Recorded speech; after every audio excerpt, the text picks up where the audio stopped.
मंगलम भगवान वीरो मंगलम गौतमो गणी मंगलम कुंद कुंदार्यो जैन धर्मोस्तु मंगलम सर्वमंगल मांगल्यम सर्वकल्याणकारकम प्रधानं सर्वधर्माणां जैनं जयतु शासनं सहजानंद चैतन्य प्रकाशाय महीयसे नमो अनेकांत विश्रांति महिमने परमात्मने।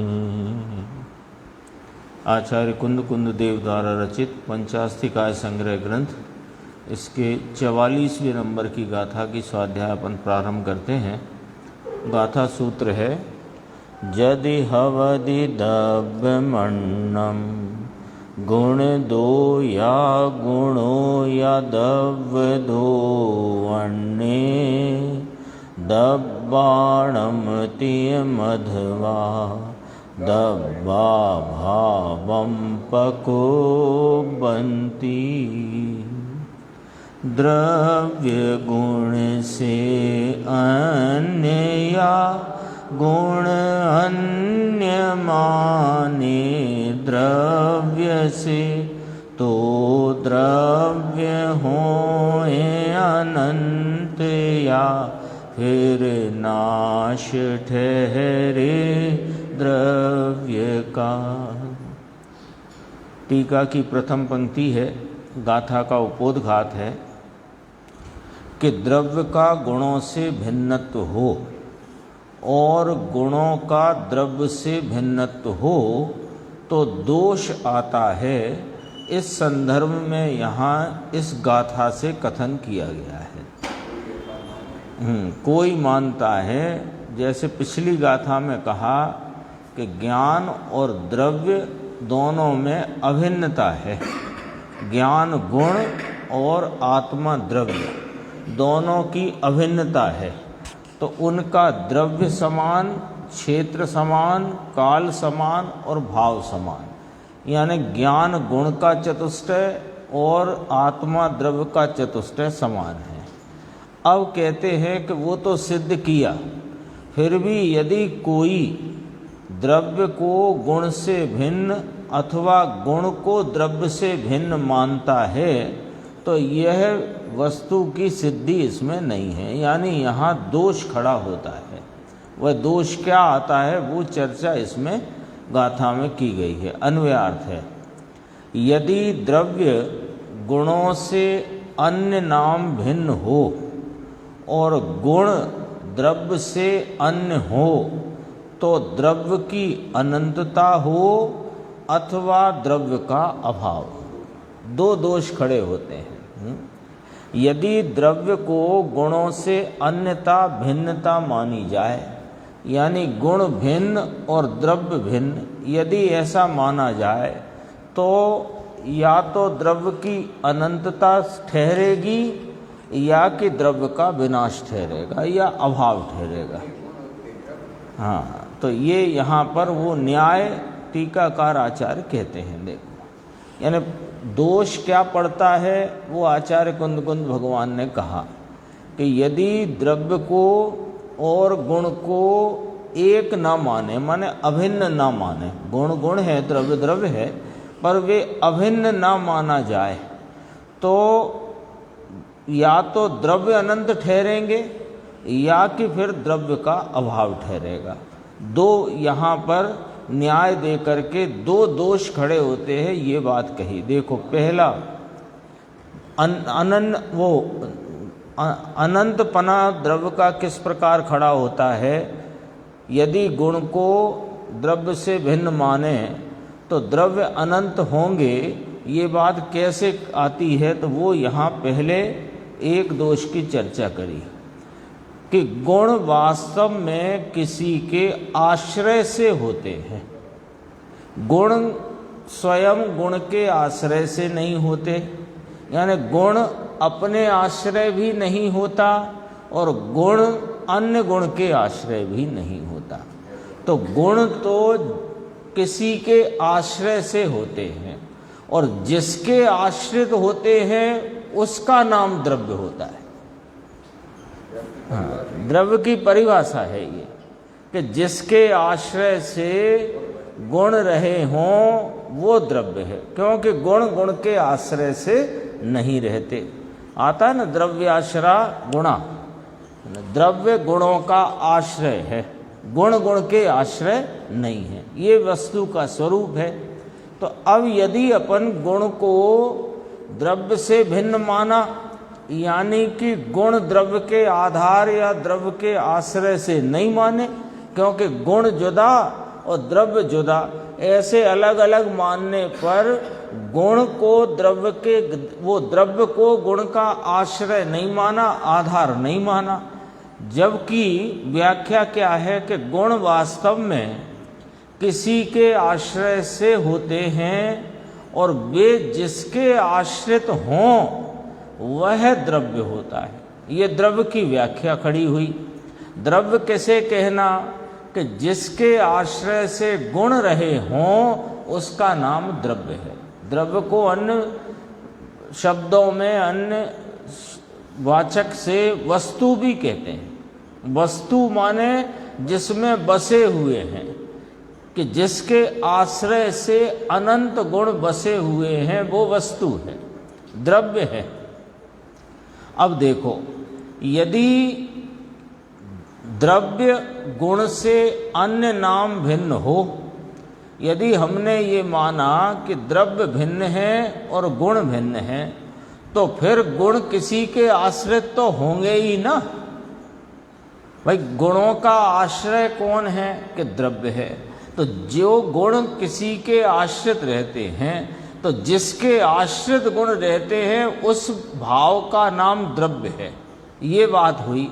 अब कहते हैं कि गुण यदि द्रव्य से अन्य मान लिया थोड़ी देर के लिए, तो अब गुण किसके आश्रय से है। अब प्रश्न ये खड़ा हो गया कि गुण यदि द्रव्य से भिन्न है, द्रव्य और गुण न्यारे न्यारे माने, तो फिर गुण किसके आश्रय से। गुण को तो किसी का आश्रय होगा ना। तो अब अपने पास दो विकल्प बचे, या तो वह गुण अपने ही आश्रय से हो तो वो द्रव्य हो गया, यदि वह गुण अन्य गुण के आश्रय से हो तो वो गुण उसका द्रव्य हो गया, और फिर वो गुण जिसके आश्रय से है, जिस गुण के आश्रय से, तो उसका द्रव्य वो हो गया। फिर यदि वो अगला गुण जो पिछले गुण का आश्रय है उसका गुण दूसरा गुण है, तो वो उसका द्रव्य हो गया। तो द्रव्य अनंत हो गए, ये दोष पड़ गया। और ऐसा होता नहीं। देखो, यदि गुण वह माने द्रव्य यदि गुणों से अन्य नाम भिन्न हो, तो फिर भी गुण किसी के आश्रित तो होंगे ना। तो वे जिसके आश्रित हों वही द्रव्य है, वह द्रव्य होता है, क्योंकि गुणों के आश्रय का नाम द्रव्य है। ये व्याख्या है सर्वज्ञ के द्वारा। अब यदि गुणों से अन्य मानोगे तो फिर गुण किसी के आश्रित होंगे, तो वो जिसके आश्रित होंगे वह द्रव्य होता है। वह भी गुणों से अन्य ही हो, तो एक गुण जो अपने गुण से आश्रित है अथवा अन्य गुण से आश्रित मानना पड़ेगा, क्योंकि द्रव्य को तो तुमने अलग कर दिया। अब रह गए गुण। अब वो गुण है, वो यदि स्वयं के आश्रय से है तो गुण तो अनंत है, द्रव्य एक है। तो फिर वे गुण, प्रत्येक गुण अपने आश्रय से या अन्य गुण के आश्रय से, तो कितने द्रव्य हो गए। अनंत द्रव्य हो गए, क्योंकि जो जो आश्रय उसका नाम द्रव्य। तो जिसके आश्रित हो वह द्रव्य होता है, वह भी गुणों से अन्य ही हो। इस प्रकार यदि द्रव्य का गुणों से भिन्नत्व हो तो द्रव्य की अनंतता हो। देखो, एक दोष तो ये खड़ा होता है। साथ ही के साथ इसमें एक बात ये स्पष्ट होती है कि जैसे आत्मा में आनंद गुण है, आत्मा में ज्ञान गुण है, ये बात तो चलती आई है ना। आत्मा कैसा है कि ज्ञानानंद स्वरूप। अब ज्ञान गुण है, आनंद गुण है, तो आनंद की प्राप्ति आनंद गुण के आश्रय से होगी नहीं। वो किसके आश्रय से होगी कि वो गुण जिसके आश्रय से है उसका आश्रय यदि पर्याय लेगी तो होगी। ये बात अपने आप खड़ी होती है, क्योंकि आनंद यदि उत्पन्न हो भी गया, मान लो आनंद गुण के आश्रय से, पर्याय ने अपने गुण का आश्रय लिया, अपन ऐसा माने कि आनंद रूपी वो एक वर्तमान पर्याय ने अपने आनंद गुण का आश्रय लिया, तो पर्याय में आनंद प्रकट हो गया। अब आनंद प्रकट हो गया तो उसे वेदने वाला ज्ञान तो अन्य द्रव्य है।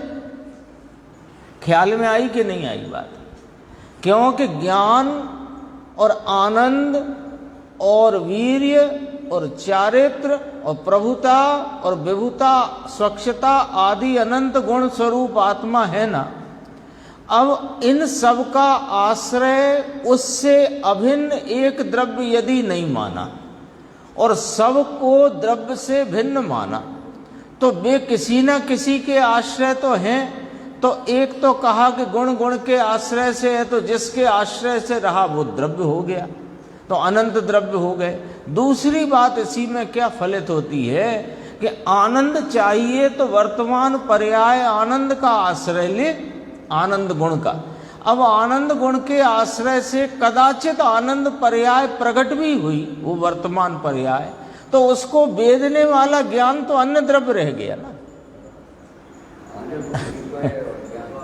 अब आनंद किसी द्रव्य को, उसके जानना किसी द्रव्य को, तो वो अपने को, अपने आनंद को जान रहा है कि दूसरे के आनंद को। कितना दोष खड़ा हो गया। तो इसमें से वस्तु व्यवस्था को यदि अपन यथार्थ रूप से नहीं समझेंगे तो वो जो आनंद प्राप्ति का प्रयोजन है, जो जिनेन्द्र परमात्मा ने कहा कि ज्ञान, दर्शन, सुख, चारित्र, वीर, स्वच्छता, प्रभुता, विभुता आदि अनंत गुणों का जो एक रूप अभेद अभिन्न द्रव्य है, उसकी दृष्टि करो तो तुम्हारी परिणति में आनंद उपजेगा और उसका वेदन भी तुम्हारी परिणति में। तो एक द्रव्य दृष्टि का भाव यहां खड़ा होता है। अभेद द्रव्य की दृष्टि का यहां पर संदेश प्राप्त होता है, क्योंकि सुख का प्रयोजन है ना। हमें द्रव्य क्या है, गुण क्या है, पर्याय क्या है, जानकर करना क्या है। पंडिताई करना नहीं, पीएचडी करना नहीं, पढ़ाना नहीं किसी को। हमें द्रव्य गुण पर्याय जानने का प्रयोजन तो परिणति में आनंद की, अतीन्द्रिय सुख की प्राप्ति का है। अब अतीन्द्रिय सुख प्राप्त करने के लिए ज्ञान अलग द्रव्य और सुख अलग द्रव्य, तो फिर वो उत्पन्न हुए सुख को वेदेगा कौन? उसका वेदन करने वाला द्रव्य ही न्यारा हो गया, क्योंकि द्रव्य तो अनंत हो गए ना। इस दोष में, किस दोष में कि गुण को गुणी से भिन्न मानने के दोष में अनंत द्रव्य हो गए। अब अनंत द्रव्य में एक द्रव्य आनंद उपजाए, दूसरा उसका वेदन करे, ऐसा हो नहीं सकता, हो ही नहीं सकता। आप आनंद उपजाओ और मैं वेदन करूं, ऐसा हो सकता है क्या? तो मैं क्यों नहीं? आपका चेतन द्रव्य न्यारा, मेरा चेतन द्रव्य न्यारा, केवली परमात्मा का चेतन द्रव्य न्यारा। वे आनंद के, अपने आनंद को भोगते वेदते हैं कि मेरे आनंद को। तो इसमें द्रव्य दृष्टि का संदेश भी इस वस्तु, इस व्याख्या के अंदर में समाया हुआ है। अब दूसरा दोष देखते हैं।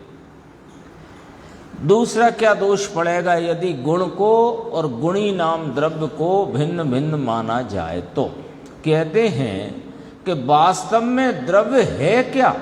एक व्याख्या तो आई थी कि गुणों का आश्रय भूत जो भाव है उसका नाम द्रव्य है, यही व्याख्या आई थी ना। उस व्याख्या के आधार से आश्रयभूत भाव को द्रव्य कहा। अब द्रव्य न्यारा गुण न्यारे, तो गुण का आश्रय कोई तो होगा, और जो गुण का आश्रय है वही द्रव्य होगा, तो फिर द्रव्य अनंत हो जाएंगे। एक बात तो ये आई। अब कहते हैं दूसरी व्याख्या कि द्रव्य किसे कहते हैं। अपन ने पढ़ा सिद्धांत प्रवेशिका में कि गुणों के समुदाय को द्रव्य कहते हैं, आया ना ये व्याख्या, गुणों के समूह को द्रव्य कहते हैं। तो समूह यानी समुदाय, मैं समुदाय शब्द लिया है, गुणों का समुदाय, तो गुण है उनका समुदाय, तो जो गुणों के समुदाय रूप द्रव्य है वो हुआ समुदायी। गुण है ना, गुण कितने हैं? अनंत। तो अनंत गुण का समुदाय, तो उन सब का समुदाय रूप जो एक है वो हुआ समुदायी। तो समुदाय, जिनका समुदाय है वे गुण, और समुदायी यदि भिन्न भिन्न मानोगे तो क्या दोष आता है? अब ये वाली बात, वहां आश्रय की तरफ से दोष की बात खड़ी करी थी। अब यहां कहते हैं गुण यदि समुदाय से अन्य हो, यानी उस समुदायी से अन्य हो, समुदाय को धरता हुआ एक समुदायी, समुदाय को धरता हुआ एक समुदायी द्रव्य, यदि वो गुण द्रव्य से अन्य हो तो फिर समुदाय कैसा? समुदाय ही कैसा? मान लो अपन इतने लोग बैठे हैं, अब अपन इसको क्या कहेंगे कि ये स्वाध्याय सभा, एक नाम आया ना, स्वाध्याय सभा। अब आप कहो कि हम तो सभा से न्यारे हैं, और आप कहो हम भी सभा से न्यारे हैं, आप कहो हम भी सभा से न्यारे हैं, हम कहें हम भी सभा से न्यारे हैं, तो फिर सभा कैसी? सभा नाम ही ना रहा ना। अपन सब यहां बैठे हैं, इस सब को एक नाम दें तो क्या कहलाएगी? स्वाध्याय सभा। अब हर व्यक्ति यहां बैठा हुआ कहे हम सभा से न्यारे हैं, तो सब सभा से न्यारे, तो फिर सभा का ही नाश हो गया। अब जब गुण यदि द्रव्य से न्यारे मानोगे तो फिर द्रव्य का ही नाश हो गया, वो समुदाय ही ना रहा। जिसका जो गुणों का समुदाय रूप समुदायी है, उससे ही गुण न्यारे पड़ गए, न्यारे मान लिए, तो फिर वह द्रव्य ही ना रहा जो समुदायी है। वस्तु ही ना रही। गुण यदि समुदाय से अन्य हो, तो कितने न्याय आचार्य परमात्मा ने रखे कि भाई ये जो वस्तु व्यवस्था है, वस्तु की संरचना है, वस्तु का स्वरूप है, इसमें एक भी विपरीतता किंचित भी रहेगी तो तुम्हारा काम नहीं सधेगा भैया। इसलिए कदाचित कोई विपरीतता हो तो उसको यहाँ निकालने के लिए गाथाएं रख दी। हाँ, गुण के भेद हटा करके वो 8, 9, 10 तो सिर्फ व्यवहार के कथन की गाथाएं। समय सारजी परमागम 6वीं गाथा में पर्याय भेद से भिन्न, 7वीं में गुण भेद से भिन्न, अभेद एक भूतार्थ सत साहेब 11वीं गाथा में जो खड़ा किया वो। और 8, 9, 10 में क्या किया कि 8, 9, 10 में तो ये बताया कि ज्ञान दर्शन चारित्र आदि जो व्यवहार हैं, भेद है ना, तो भेद नाम व्यवहार हैं, तो व्यवहार क्या होता है, व्यवहार की क्या उपयोगिता है। फिर 9वीं 10वीं गाथा में उस व्यवहार का दृष्टांत दिया, और 11वीं गाथा में 6वीं 7वीं से ले जा करके सीधा खड़ा किया, और 12वीं में तो चरणानुयोग रख दिया। सच्चाई में तो 12 गाथा में पूर्ण होता है। तो कहते भी हैं समय सार के संदर्भ में कि संक्षिप्त रुचि वालों को 12 गाथा में समय सार, मध्यम रुचि वालों को 38 गाथा में समय सार, और विस्तार रुचि वालों के लिए फिर पूरा ग्रंथ है। 415 गाथा, 278 कलश। हाँ,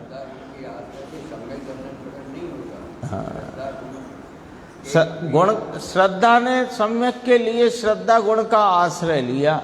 अब श्रद्धा गुण को पता ही नहीं है कि वो मेरा स्वरूप क्या है। उसका स्वरूप जानने वाला तो ज्ञान गुण है, और आनंद यदि पैदा हो गया, उत्पन्न हो गया, तो उसे वेदने वाला तो ज्ञान है।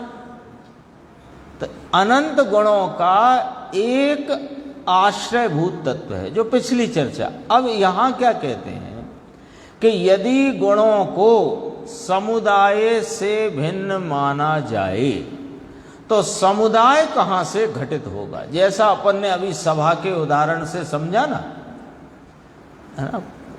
तो अर्थात द्रव्य ही कहां से घटित होगा? द्रव्य सिद्ध ही नहीं होगा, घटित नहीं होगा, नाम सिद्ध नहीं होगा।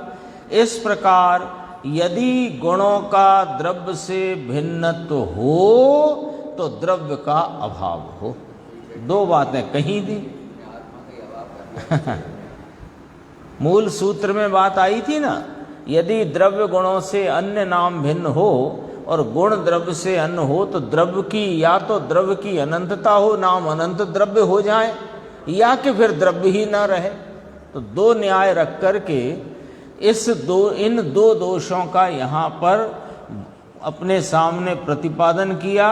इसलिए क्या करना चाहिए? फिर भावार्थ क्या निकला कि गुण जो हैं अनंत गुण, वे अपने द्रव्य के आश्रय से रहते हुए द्रव्य से त्रिकाल अभिन्न अनन्य रहते हैं। ये ही वस्तु का स्वरूप है। इसको अंगीकार करो, इसको स्वीकार करो, तो उससे क्या होगा कि ज्ञान आनंद आदि भावों के निर्मल परिणाम को परिणति में प्रकट करने के लिए, उसका संचेतन करने के लिए तुम्हें गुण भेदों पर नहीं अपितु द्रव्य स्वभाव की दृष्टि करनी चाहिए। भावार्थ निकल के आया।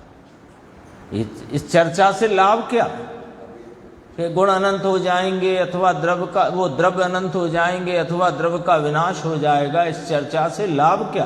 कि लाभ ये है भैया कि वो द्रव्य सदा काल, तीनों काल अपने अनंत गुणों के समुदाय स्वरूप से, जो कि गुण उस द्रव्य के आश्रय में अभिन्न पने अनन्य पने रहे हुए हैं, उस द्रव्य की दृष्टि करो तो गुणों का गुणात्मक भाव पर्याय में प्रकट होगा। ये भावार्थ। देखो अपन देखते हैं गुरुदेव श्री का व्याख्यान, जहाँ से प्रारंभ किया उसके 2 पैराग्राफ छोड़ के। अब यह सिद्ध करते हैं कि भगवान आत्मा और उसके गुण, ये द्रव्य का गुण से पृथकपना। गुण क्या? कि गुण अर्थात ज्ञान दर्शन गुण। ज्ञान दर्शन गुण है ना, तो ज्ञान दर्शन गुण का द्रव्य से पृथकपना माना जाए तो क्या दोष आता है, उसका इस गाथा में कथन किया गया है। तो उसकी चर्चा यहाँ से कही कि गुण वास्तव में किसी के आश्रय से होते हैं, है ना। गुण का आश्रय गुण नहीं होता। पंचाध्यायी में गुण की परिभाषा करी, अभी अपन ने द्रव्य की परिभाषा देखी ना, कि जिसके आश्रय से गुण रहते हैं उस आश्रय भूत भाव को द्रव्य कहते हैं। ये द्रव्य की परिभाषा हुई। अब गुण की परिभाषा पंचाध्यायी में क्या कहते हैं कि जिसके आश्रय से अन्य गुण नहीं रहते उसे गुण कहते हैं। पंचाध्यायी में ये व्याख्या करी कि गुण किसे कहना, कि जिसके आश्रय से अन्य गुण ना रहें उसे गुण कहना, और जिसके आश्रय से गुण रहे उसे द्रव्य कहना। दोनों बातें आ गई ना, आश्रय के आधार से ही दोनों बातें खड़ी हुई। देखो, गुण वास्तव में किसी के आश्रय से होते हैं। गजब है टीका, ये देखो, गुण जो है वह किसी के आधार से होते हैं। ये द्रव्य के आधार से गुण होते हैं, गुण के आधार से गुण नहीं होते। आधार कहो कि आश्रय कहो। अरे गजब बात भाई, ये बात उसे, इस जीव को, इस जैन कुल में जन्मे जीव को द्रव्य गुण की पर्याय की खबर हुए नहीं तो लोग तो फिर इसे बाहर में चढ़ा देते हैं। उपवास करो, व्रत पालो, यात्रा करो, धारा करो और तुम्हें धर्म हो जाएगा। उसे पता ही नहीं धर्म होगा किसके आश्रय से। धर्म तो धर्मी के आश्रय से होगा। तो धर्मी कौन, उसके गुण शक्ति धर्म क्या, और वो पर्याय कौन जो धर्मी का आलम्बन लेकर अपने अनंत गुणों की निर्मल प्रगटता को प्राप्त करे, वो पर्याय है। उसकी शक्तियां स्वभाव त्रिकाल ध्रुव रहने वाले उसके गुण हैं, और उन गुणों का आश्रयभूत एक अभेद भाव वो द्रव्य है। कोई ने सुनाया नहीं, इसने समझा नहीं। दशा यही है। उंगलियों पे गिनने वाले लोग हैं जिन्हें अपन गिन सकते हैं पूरे हिंदुस्तान में। उंगलियों पे गिन लो जो द्रव्य गुण पर्याय के संबंध में यथार्थ भाव को समझने की चेष्टा है, जिज्ञासा है या समझते हैं। नहीं है, हजारों में भी नहीं है, सच्ची कहते हैं। यही चल रहा है। उपवास करो, व्रत पालो, यात्रा करो, ये तुम्हारे हो गया धर्म। अरे रे, ऐसा अवसर मिला। यानी ये मनुष्य पर्याय कहाँ से देखो कि अभी अपने पास तो सब पूरे दुनिया की खबरें रहती हैं ना, तो अनार्य देश में क्या दशा है जीव की, अभी अपने सब सामने आ जाती है ना। ऑस्ट्रेलिया है कि अमेरिका है कि अफ्रीका है, अनार्य देशों की क्या स्थिति।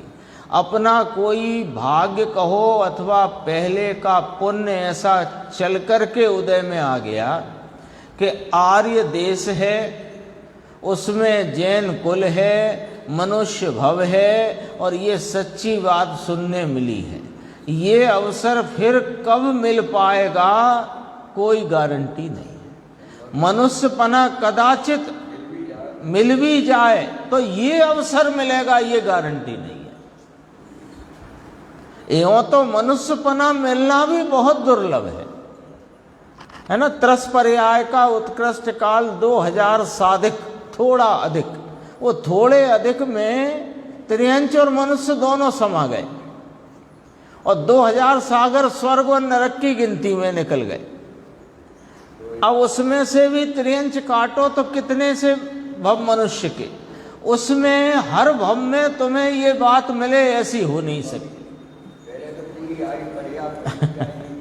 हाँ, उसमें भी 3 भेद पड़ते हैं, पर्याप्तक अपर्याप्तक, 2 प्रकार के भेद। उसमें स्त्री लिंग, पुरुष लिंग और नपुंसक लिंग, यानी कितने कितने बाधाओं को समझो छोड़ करके अब अपन यहाँ आकर के बैठ गए और ये सच्ची बात अपने सामने आ गई। यानी ये अवसर वो है कि जैसा वो पृथ्वीराज चौहान को मिला था ना वो, हाँ, तो उसमें वो कवि था, उसका दोस्त, उसने कविता बना करके, कौन था वो मुझे ज़्यादा पता नहीं, पर उसने वो कविता के माध्यम से, हैं, हाँ, चंद्रवल राय कवि थे वो, तो उन्होंने कविता के माध्यम से ही उन्हें अवसर दे दिया कि अवसर है, अब चूको मत। हाँ, मत चूको चौहान। ये मत चूको चौहान वाला अवसर मिला है अपने को। समझो जो कुछ भी बची हो आयु, उसमें ये काम न हुआ तो गए काम से। कहाँ जाके फिर वो गुरुदेव की बात याद आ जाती है। बंटोलिया में जो पत्ता आ गया भंवर में, वो हवा के, वो कहाँ जाके गिरेगा पता नहीं लगता है। देखो आगे चलते हैं अपन। देखो एक बात कही ना, इतना भी समझ लेना जरा। जवाहरात का धंधा छोड़कर साग भाजी का धंधा करे, ये ऐसा मनुष्य भव, जैन कुल और उसमें सच्ची बात, इसे छोड़ करके बाकी वो है घर परिवार, कुटुंब परिवार, धंधा पानी में निकाल दे तो जवाहरात का काम छोड़ के साग भाजी का धंधा है। हाँ, ये करे, ये भी साग भाजी का धंधा। हाँ, उपवास करो, व्रत पालो, यात्रा करो, ये भी साग भाजी का धंधा है। द्रव्य गुण पर्याय का स्वरूप जानकर दृष्टि का विषय रूप द्रव्य क्या है उसे जानना, पहचानना और वर्तमान पर्याय को उसमें झुकाना, ये ही एक उपादेय अथवा करने योग्य कर्तव्य है। देखो नीचे इसी पेज पे है, दूसरा पेज आ गया, देखो पेज नंबर हिंदी में 317। गुण वास्तव में किसी के आश्रय से होते हैं, वे जिसके आश्रित हों वह द्रव्य होता है। जो गुण जिसके आधार से हो उसी का नाम द्रव्य है, तो वह द्रव्य कहलाता है। भगवान आत्मा का ज्ञान, दर्शन, आनंद का गुण वह आत्मा के आश्रय से है। वो आनंद कहीं बाहर से नहीं आता। कहते हैं कि आनंद का आधार तो आत्मा है ना। आनंद गुण के आधार से भी आनंद नहीं आता है। आनंद गुण जिसके आश्रय से है उस द्रव्य स्वभाव का आलम्बन लो तो आनंद आता है। आनंद का आधार ये पुण्य पाप के विकल्प और बाहर की चीजें, वह आनंद का आधार नहीं है।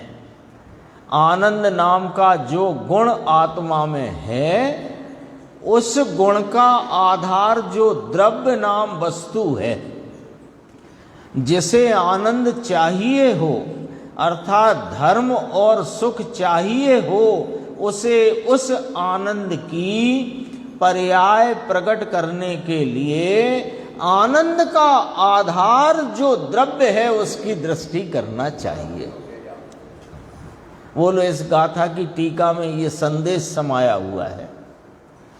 भाई क्या करना, परंतु इसमें पूछता था ना सवेरे, कोई किसी ने पूछा होगा क्या करना, कि ये जो आप समझाते हो ये द्रव्य है, ये गुण है, ये पर्याय है, ये आत्मा है, ये अनात्मा है, ये पुण्य पाप के विकल्प हैं, ये आनंद रूप भाव उनसे भिन्न है, तुम पुण्य पाप से भिन्न हो, इतना ये सब विस्तार आप बताते हो, ये समझ के हमें करना क्या आखिरकार? फिर प्रतिदिन फिर करना क्या, कि ये ही करना है?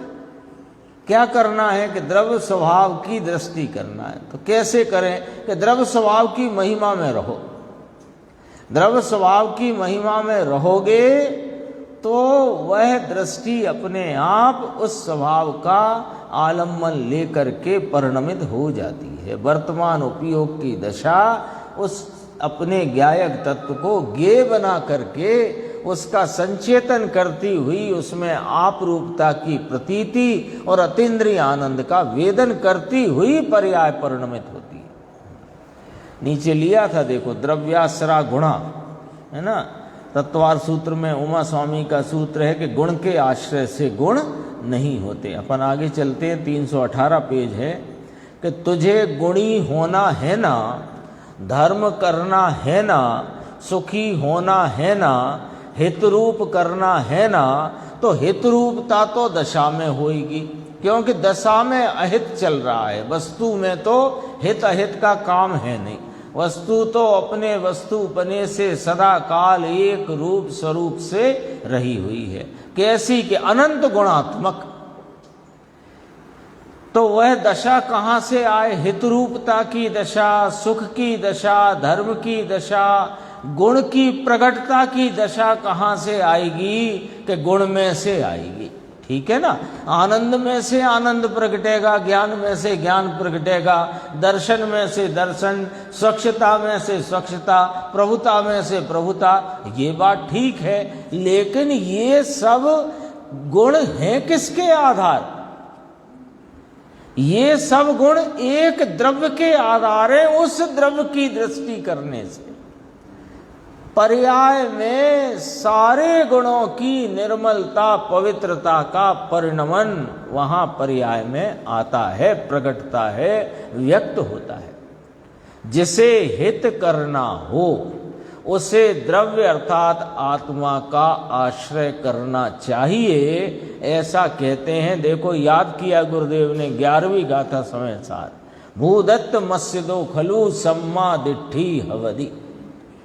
ये तो इसी रीति से यहां बात को खड़ा किया है। लो 11वीं गाथा समय सार की, जिसको गुरुदेव श्री फरमाते हैं जैन दर्शन का प्राण है, वो 11वीं गाथा। और वही शैली यहां पर रखी कि गुण भेद, वहां भी गुण भेदों को व्यवहार में डाला ना, तो गुण भेद को व्यवहार में डाल करके जो भूतार्थ सत साहिब है वो अनंत गुणों का एक अभेद अखंड जो पिंड है उसकी दृष्टि करो तो सम्मा दिट्टि हवद जीवो, वह सम्यक दृष्टि होता है। ये रीति यहां पर ये ली, ये नहीं ली एक इंद्रिया, दो इंद्रिया, तीन इंद्रिया, चौ इंद्रिया, पंचेंद्रिया, अविया, जीविया, बभरोविया, तस्मिच्छामि दुक्कड़म, ये वाली बात नहीं है। ये तो इस प्रकार का परिणाम होता है धर्मी को, इतनी बात बताते हैं। आगे आते हैं अपन, थोड़े से ज़्यादा आगे आएंगे, 320 पेज पे। ज्ञान, दर्शन, अनंत, आनंद आदि अनंत गुण हैं, उन गुण का आधार द्रव्य है। अर्थात यदि द्रव्य अलग हो तो फिर गुण स्वयं ही अनंत द्रव्य रूप हो जाएं। समझ में आया? जो चर्चा अपन कर चुके उसी की बात कहते हैं कि गुण न्यारा, द्रव्य न्यारा, तो फिर आश्रय भूत जो द्रव्य है वो तो न्यारा रखा तुमने गुण से, तो गुण का आश्रय गुण हुआ तो वो ही द्रव्य हो गया। तो ऐसे एक गुण, दो गुण, तीन गुण, चार गुण, अनंत गुण, तो अनंत द्रव्य हो गए। परंतु ऐसा है नहीं। वह गुण जो है पर्याय में, ये तो निर्णय करने की बात है।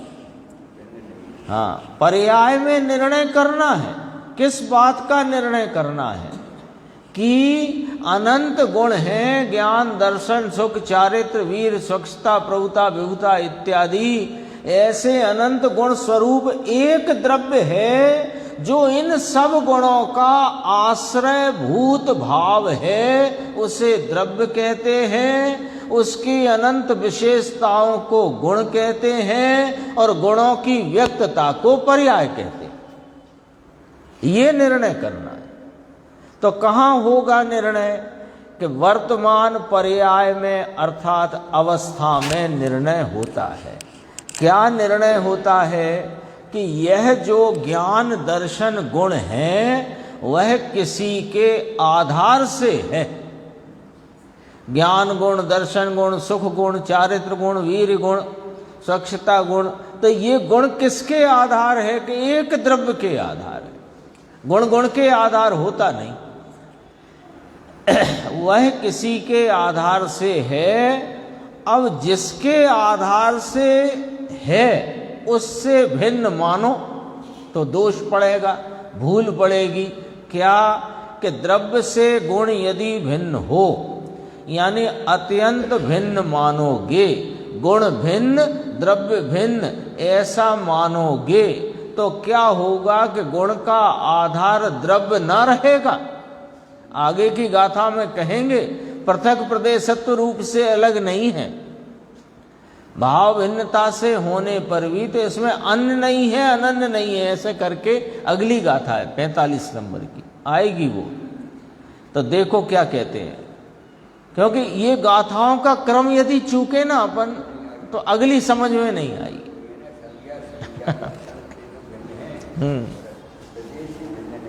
ये चर्चा प्रवचन सार में 104, 5, 6 नंबर की गाथा में ली है। यहाँ 45 नंबर की गाथा में उसी का भाव रखा, पर 44 में उसको यहाँ पर उसका दोष दिखाते हुए वो बात यहाँ पर पहले ही खड़ी कर दी। हाँ, कोई मानेगा तो दोष है उसमें। देखो दोबारा से, अत्यंत भिन्न हो तो गुण का आधार द्रव्य रहा नहीं, तो गुण स्वयं द्रव्य हो गया, क्योंकि गुण का आश्रय भाव, आश्रयभूत भाव द्रव्य। अब द्रव्य से तुमने गुण को माना अलग, भिन्न, अन्य, तो फिर गुण किसके आधार मानोगे? तो कई गुण गुण के आधार, तो फिर गुण ही द्रव्य हो गया। अब गुण कितने? अनंत। तो द्रव्य कितने हो गए? अनंत। तो ये दोष आ गया, एक द्रव्य के अनंत द्रव्य मानने में दोष आ गया। दोष आ गया और प्रयोजन पूर्ण होगा नहीं। किसकी दृष्टि करोगे? गुण स्वयं द्रव्य हो गया और गुण द्रव्य होने पर अनंत गुण तो अनंत द्रव्य हो गए। और द्रव्य अनंत द्रव्य हो नहीं सकते। एक द्रव्य अपने अनंत गुणों का आश्रयभूत भाव, उसकी अनंत विशेषताएं उसके गुण और उनकी वर्तमान व्यक्तता उसकी पर्याय, ये वस्तु का स्ट्रक्चर है, ये उसकी संरचना ऐसी है। देखो और आगे चलते हैं 321 पे, जिसके आश्रित हों वह द्रव्य होता है ना, गुण जिसके आश्रित हों वो द्रव्य होता है। ये परिभाषा हो गई। आश्रयभूत भाव को द्रव्य कहते हैं, ये परिभाषा निकल आई ना इसमें। तो वह जो आश्रयभूत भाव जो द्रव्य है, उस वह भी गुणों से अन्य ही हो, इस प्रकार ऐसा का ऐसा लिए ही करना, ऐसा कहते हैं कि यदि द्रव्य का गुणों से भिन्नत्व हो, यानी वस्तु का गुण से पृथकपना हो, तो क्या दोष होगा कि द्रव्य की अनंतता होगी? तो ऐसा हो नहीं सकता। ये तो लॉजिक तथा कायदे की बात है। वह द्रव्य क्या कहा ना, गुण किसी के आश्रय से होते हैं, और जिसके आश्रय से गुण, उसका नाम द्रव्य होता है। बस ये बात, ये व्याख्या, क्योंकि गुण के आश्रय गुण होते नहीं, जिसके आश्रय से गुण, उसका नाम द्रव्य है। अब गुण और द्रव्य की भिन्नता मानोगे तो गुण का आश्रय गुण को मानना पड़ेगा, तो गुण ही द्रव्य हो गया ना फिर तो। यदि गुणों से अन्न हो और गुणों से अन्न हो, तो फिर से भी दोबारा से टीका में ऐसे ही कहा है, 3 बार कहा है, फिर से भी गुण किसी के आश्रय से होंगे और वे जिसके आश्रय से होंगे वह द्रव्य होगा। वह भी गुणों से अन्य हो, तो इस प्रमाण द्रव्य का अनंतपना सिद्ध हुआ। और हाँ, बिना वजन का पीला क्या? पीलापन, चिकनापन, भारीपन, ये सब सोने के आश्रय से है। अब सोने को अलग रखो, पीलापन, चिकनापन, भारीपन अलग करो, तो पीलापन बिना तौल का पीला, बिना वजन का पीला, बिना चिकनाई का पीला, अथवा चिकनाई किसकी और कैसी, तो सोना ही नहीं बचा, है ना। आपके जेब में था मान लो 5 तोले सोना, 2.5 लाख रुपए का, वो 2.5 लाख ही गए आपके। तो यदि वजन नहीं माना तो फिर क्या, काय का 5 तोला? और सफेद हो तो कि नहीं, वो तो पीला ही होता है।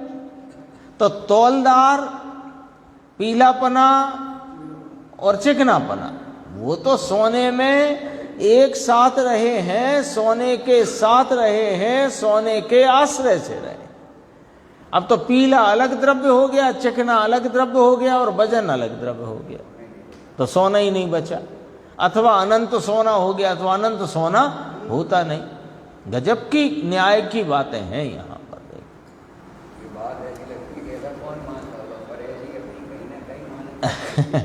मानता नहीं होगा तो गुणों से गुणी को अभिन्न जो माने, तो उसको गुणी की दृष्टि हुए बिना रहे नहीं।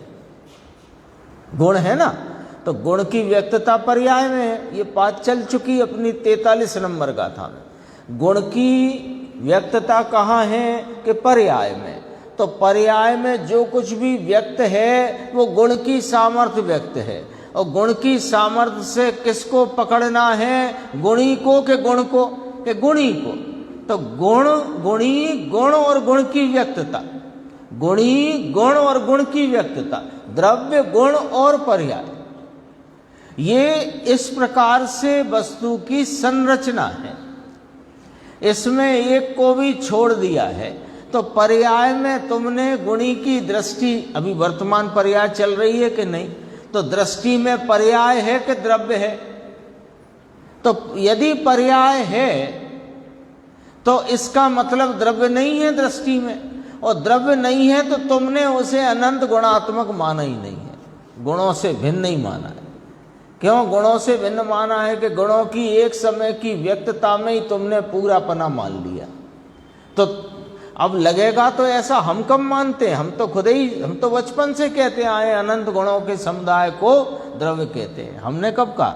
भाई साहब कह रहे हैं ना। कौन कौन कहता है ऐसा? कोई नहीं कहता। पर मानता ऐसा ही है।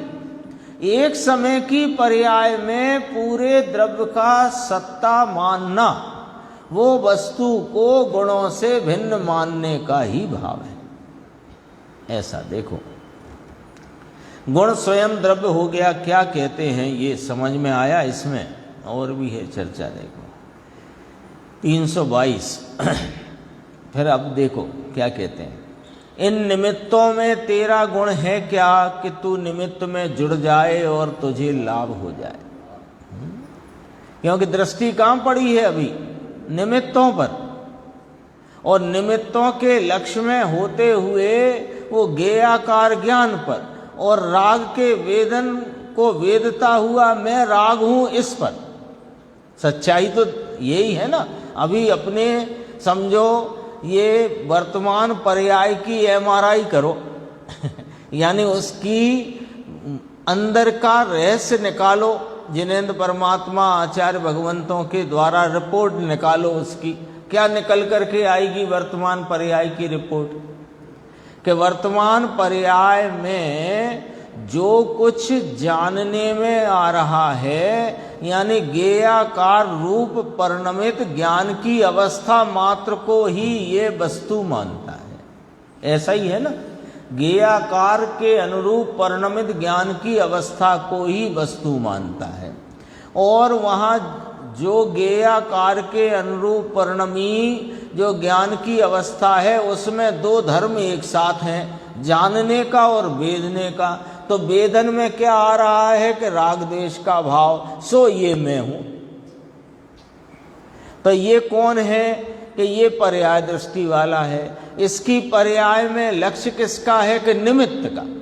निमित्त के लक्ष्य में निमित्त के आकार के अनुरूप परिणमित अपनी ज्ञान अवस्था मात्र को ही पूरी वस्तु मान बैठा है। तो इन निमित्तों में कोई भैया तेरा गुण है क्या कि तू निमित्त में जुड़ जाए और तुझे लाभ हो जाए। ये शास्त्र है, ये निमित्त है। ये शास्त्र में जो वस्तु का स्वरूप कहा तो वस्तु के स्वरूप में तेरा गुण नहीं बसता। जो कथन में शब्दों में तेरा गुण नहीं बसता कि इनका आलम्बन लेने से तेरे अपने अंदर में गुण का भाव प्रकट हो जाए। ये पुण्य पाप में वह गुण है क्या, वो गुण के आधार से वह है क्या पुण्य पाप, और गुण का आधार क्या गुण है क्या। कितनी बात रख दी सामने, देखो एक निमित्त को रख दिया, एक राग को रख दिया, और गुण का आधार द्रव्य है ऐसा नहीं मानता तो गुण का आधार क्या गुण है। तीन बातें दोबारा से। ये निमित्तों में तेरा गुण है क्या, जो निमित्त में तेरे को जुड़ जाने से लाभ हो जाए। एक दूसरा प्रश्न है ना, ये पुण्य पाप में वह तेरा जानने का गुण है क्या, अथवा जानने के आधार से पुण्य पाप है क्या, अथवा कि गुण का आधार गुण है कि द्रव्य है। ये निर्णय तो अपने को करना है ना कि निमित्तों में से मेरा आनंद मेरा ज्ञान प्रकट नहीं होता। विषयों में से कहो, निमित्तों में से कहो, प्रशस्त में से कहो, अप्रशस्त में से कहो, मेरा आनंद प्रकट नहीं होता। और पुण्य पाप में भी मेरा आनंद और ज्ञान भाव है नहीं, और ज्ञान भाव और आनंद भाव के आधार से पुण्य पाप नहीं। और ये जो ज्ञान और आनंद है ये द्रव्य के आधार से हैं, ये ज्ञान आनंद के आधार से नहीं। इतना निर्णय करना। बोलो, गाथा का माल तो पकड़ना है ना। आखिरकार ये गाथा कहकर दो आचार्य कहना क्या चाहते हैं। हाँ, पूरा सार आ गया है। तो गुण का आधार गुण है क्या, अरे वह गुण जो है आत्मा का, ज्ञान गुण, दर्शन गुण, आनंद गुण, चारित्र गुण, वीर गुण, जो गुण आत्मा का है उसका आधार तो ये द्रव्य आत्मा है। इसलिए जिसे गुण की दशा, धर्म दशा, वीतराग दशा समकित दशा प्रकट करनी हो, उसे गुण का आधार ना लेकर के, गुण का आधार जो द्रव्य है एक अभेद अखंड, उसका आश्रय या कि आधार लेना चाहिए। पाटनी जी समझ में आया?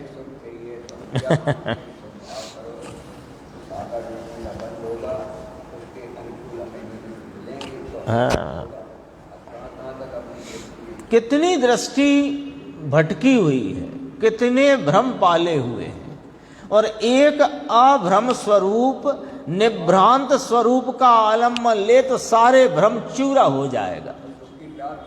क्यों कि जहां जहां माना था 100 रास्ते भटकने के और एक रास्ता निकलने का, एक ही होगा ना निकलने। निमित्त में जुड़ जाता है, अथवा ऐसे निमित्त मिले उनके लाभ के लिए पुण्य पाप भाव में जुड़ जाता है।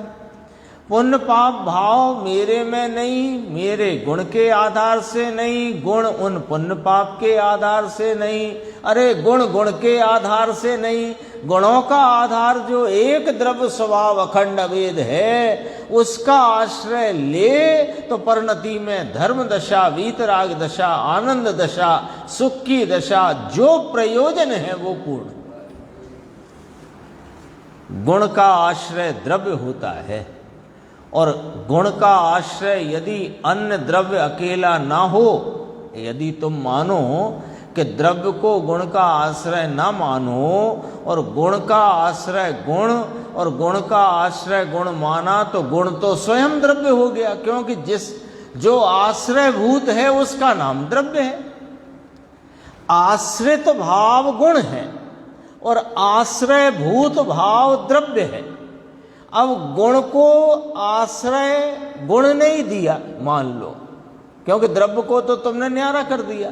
अब गुण का आश्रय गुण है तो गुण गुण का आश्रय भूत हो गया, तो गुण द्रव्य हो गया।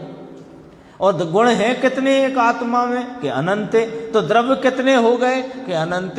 अब अनंत की दृष्टि कर नहीं सकते, प्रयोजन पूर्ण हो नहीं सकता।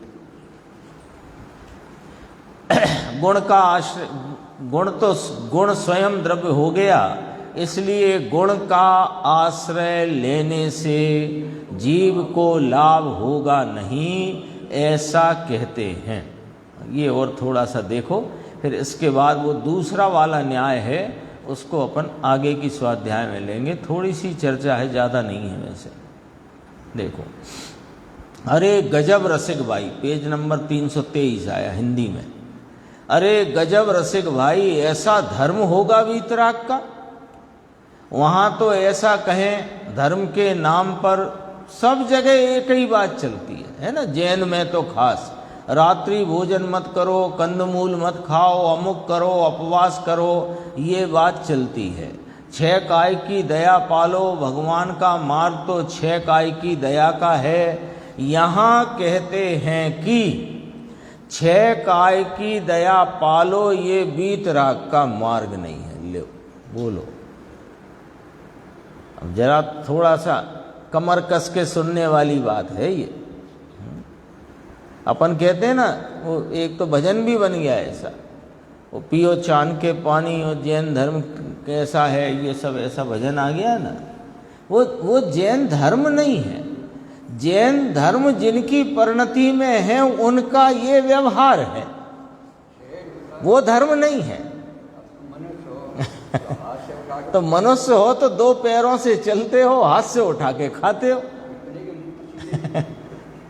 4 पैर 4 करके भी नहीं चलते होने को, तो ये 2 ये भी है ना। तो जानवर जैसे तो नहीं चलते, नाउन जैसा खाते हो।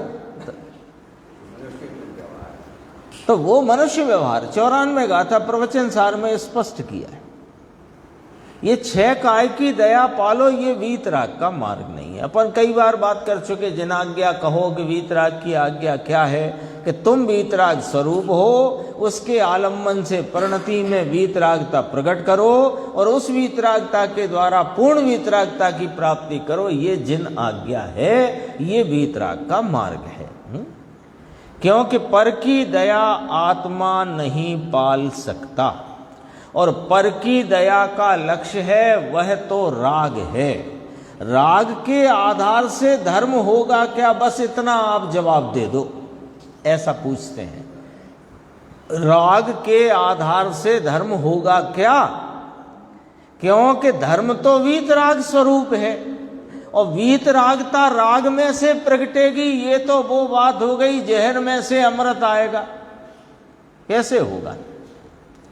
अरे धर्म तो द्रव्य के आधार से होगा, क्योंकि द्रव्य में सब गुण पड़े हैं। समझ में आया ना? गुण पड़े हैं माने ये द्रव्य अनंत गुणों का आश्रय भूत एक अखंड अभेद भाव है। उसकी दृष्टि करने से परिणति में उन गुणों की निर्मलता, पवित्रता, आनंद गुण का आनंद, श्रद्धा की सम्यक श्रद्धा, ज्ञान का सम्यक ज्ञान, चारित्र का भाव, शांति आदि, स्वच्छता, प्रकाशत्व आदि सब उसमें से प्रकट होते हैं। किसकी दृष्टि करने से? गुण की नहीं।